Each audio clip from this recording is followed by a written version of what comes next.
Hello friends, আজি আমি এক মাশৰুম বিৰিয়ানী বনাবলৈ লৈছোঁ। এতিয়া আমি তেল গৰম কৰিছোঁ। তেল আমি 3-4 চামুচ মান দিছোঁ। এতিয়া পিঁয়াজখিনি ফ্ৰাই কৰিছোঁ। পিঁয়াজখিনি ফ্ৰাই কৰাৰ পিছত মাশৰুম আৰু বিলাহীখিনি কাটি ৰেডি কৰি থৈ দিছোঁ।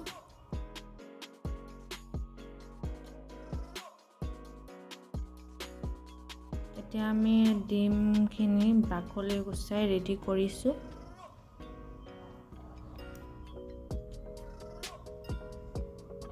পিঁয়াজখিনি হৈ গ'ল। এতিয়া আমি ডিম ফ্ৰাই কৰিম। হালধি নিমখ অকণমান লগাই মিক্স কৰি এতিয়া তেলত ফ্ৰাই কৰিম।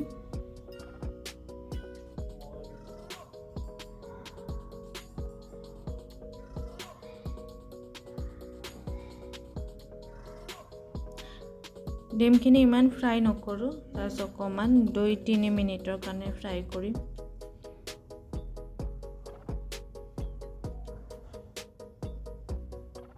এয়া হৈ গ'ল ডিমখিনি ফ্ৰাই কৰা। এতিয়া তেল গৰমখিনিত সেই একে তেলতে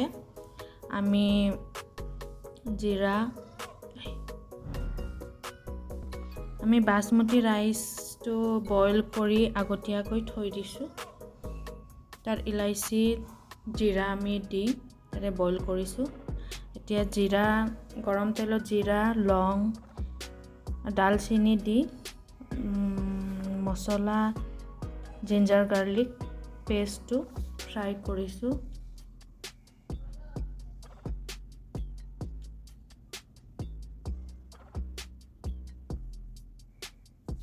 এতিয়া ফ্ৰাই কৰা হোৱাৰ পিছত আমি মাশৰুমখিনি দি দিছোঁ।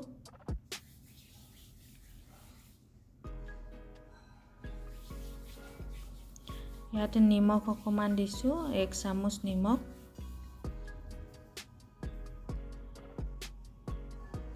এক চামুচ হালধি গুড়ি, 1.5 চামুচ ৰেড চিলি পাউডাৰ আৰু 1.5 চামুচ আমি কাশ্মীৰী লাল মিৰ্চ পাউডাৰ। এতিয়া আমি মিক্স কৰিছোঁ।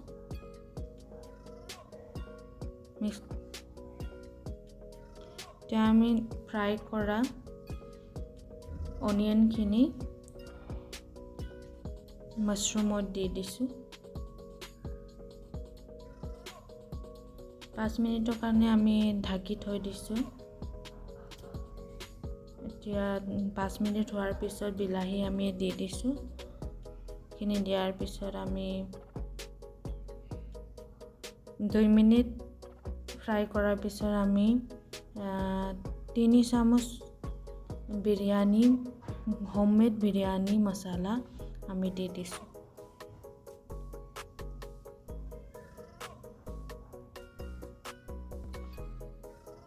এতিয়া আমি মিক্স কৰিছোঁ।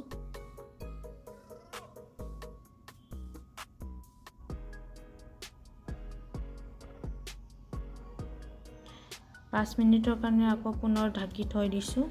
5 মিনিট হোৱাৰ পিছত আমি এগখিনি দি দিছোঁ। এগখিনি অকণমান মিক্স কৰিছোঁ। তাৰপিছত গৰম পানী জাষ্ট অকণমান ঢালি দিছোঁ। তাৰপিছত 2 মিনিটৰ কাৰণে ঢাকি থৈ দিছোঁ। এতিয়া পুদিনা আৰু ধনিয়াখিনি আমি কাটি ৰেডি কৰি থৈ দিছোঁ। ধনিয়া অকণমান দি দিছোঁ। তাৰপিছত অকণমান লৰাই দিছোঁ, মিক্স কৰিছোঁ।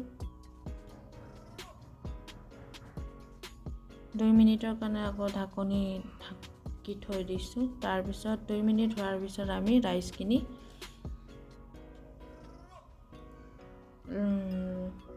মিক্স কৰিছোঁ।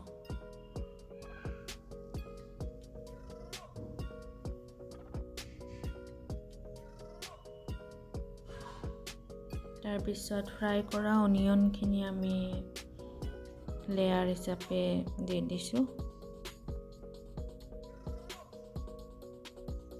তাৰপিছত ধনিয়া পুদিনা আমি দি দিছোঁ।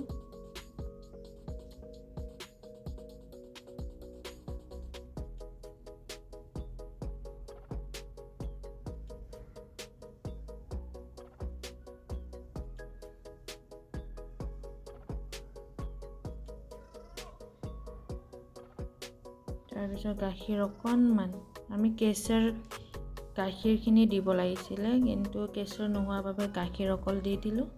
তাৰপিছত আমি এতিয়া ঘি 1.5 চামুচ দিছোঁ। বাছ এতিয়া আমি 20 মিনিটৰ কাৰণে এতিয়া ঢাকি থৈ দিছোঁ। ভাত চাউলখিনি সিজিবৰ কাৰণে 20 মিনিট হোৱাৰ পিছত আমি বিৰিয়ানীখিনি অকণমান লৰাই দিছোঁ।